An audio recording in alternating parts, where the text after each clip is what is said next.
ilaganap sa buong Pilipinas na meron tayong ganito na internet sa Pilipinas na prepaid fiber internet na mura, unlimited, walang kontrata. At dun sa, kung ano yun, 4 pesos per day per user na yun, papasensya na sa din ako, kung ano yun, 6 devices na ang pwedeng maka-avail, 6 cellphone, kung hindi pa rin makaintindi kasi hindi ko dito, anong devices? 6 cellphone ang pwedeng maka-check-in doon sa wifi na yon. Ngayon, kung gusto mo mas mabilis pa sa kalak ng asawa mo, dagdagan mo pa, may extra booster pa sila tinatawag, na papupunta from 50 Mbps to 100 Mbps.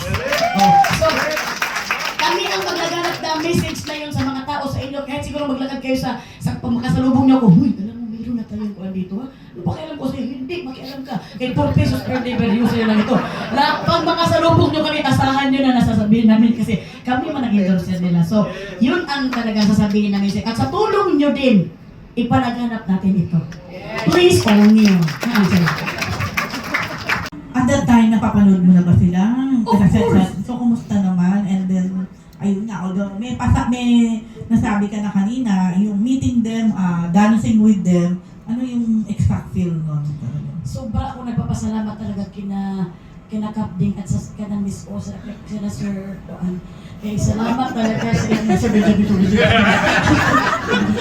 Salamat talaga this opportunity kasi parang nakuha nila yung dream ko ba. Because sobra ko talaga gustong sumayo, pero sobra naman akong hiya na makasama naman sila dito. Tapos nung sayo namin, nasa gitna pa ako, sabi ko, nagsuri talaga pa sa wali niyo ako talaga, hindi ako, may gusto na sa gitna ako. Huwag kang ganyan, kasi yung parang ako nangingimay sa hiya sa kanila, kasi nga, grabe OG talaga sila. Siyempre, bakit papa? Dinahin mo, diba na, pretty little, hi. Ang highest honor talaga. So, ano mo yung mga kinakanta mo, sinasayaw mo sa Christmas party nyo, sa eskwelahan, sa high school, ito kasama mo na sila sa Sinasabi niyo mas pasyon dahil hindi ako ang pinakamukhang matanda. Hindi, baka na, sobra ako na happy na nakasama ko sila sa isa. Siyempre sa Atisan siya, nakasama ko, honor na ako nun eh. Ano pa sila lahat nakasama ko. And sobrang bait, wala ka talagang masabi kundi, kaya pala ang tagalan nila sa show business. And for now, I'm signing off. Mga internet, wala silang internet. And we bring world-class internet nga po. Then, at the same time, 7:30 p.m.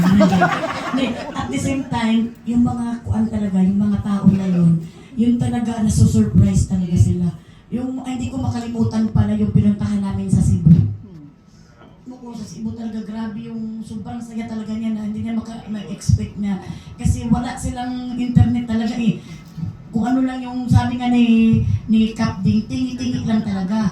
Minsan nga nakiki-wifi pa sila, minsan nakukuhan daw ang kwento pa nila na minumura pa sila. Kasi ano naman dito, yan.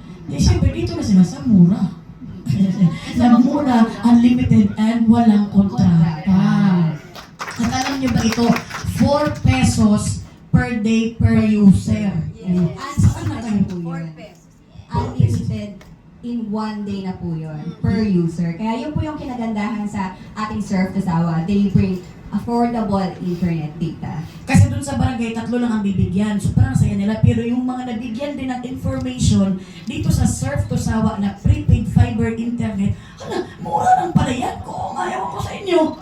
Lawin na lang kami. So sabi nga, mura lang pala yan. Ay, dyan na kami eh. Kaya hindi na sila maglabas ng mga birth certificate para sa mga kontrata. Kaya ayaw, ba't nila maglabas, di ba? Yung iba, mga kolorong ba? Yung iba. So, talagang sobrang happy sila dito sa prepaid fiber internet ng Surf to Sawa. Yes. And also you can look, katulad po ng na-mention ko, no, kung saan mahanap yung Surf to Sawa and kung saan yung mga lugar na next naming Sugod Barangay. Yes. Meron po kami yung Facebook, official Facebook, it's S2S Internet.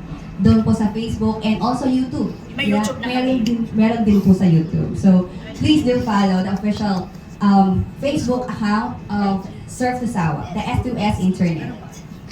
Sobrang kami masaya dahil kami nga ang pinili ng Converge. Maraming salamat talaga Converge for this opportunity kasi tayo talaga, mahilig tayo sa piyesta, tayo mga Pinoy. At yung narinig ko sa tanong mo na hindi na tayo maghintay ng piyesta, kami na ang nagdadala ng piyesta sa lugar, sa mga barangay, para mag-share ng free internet.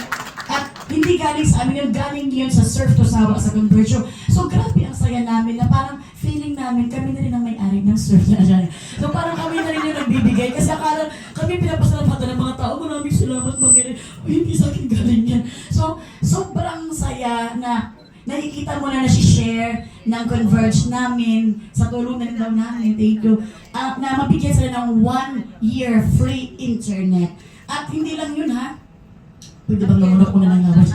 Kasi nagdadala pa ng mga celebrity sa barangay, free pa yung mga pagkain, sa gilid may mga free na mga pagkain na mga pwede ka mga stall, and then talagang parang piyesta talaga, may free pang manicure, pedicure, may mga ganun na pakulot talaga ang Surf to Sawa na barangay. So, thank you for this. Can we quit this kuan na lang? Sabi kanina, marami ng dance challenges na gagawin. Paano ka nag-prepare? Considering na sex bomb dancer sa mga kasama mo. Nagkaroon ako ng stretching every morning. Kala ko wala ko dyan. Talagang focus talaga. Grabe yung gumawa kami ng commercial, hindi talaga basta-basta ang kabag ko. Parang ngayon lang ulit ako inatake ng anxiety. Anxiety. Pero ang ginilaban ko na lang because ang bait naman ng mga sex bomb talaga ko. Grabe talaga ang pagturo nila sa akin. Okay lang yan. Tapos sa ate, talagang support talaga sila sa all the way. Kaya yung iyak ko talaga parang gumagano na yung pet ko. Ang dami na pipili rin. So talagang it's a very highest honor talaga yung makasama ang coaching ng mga sex bomb.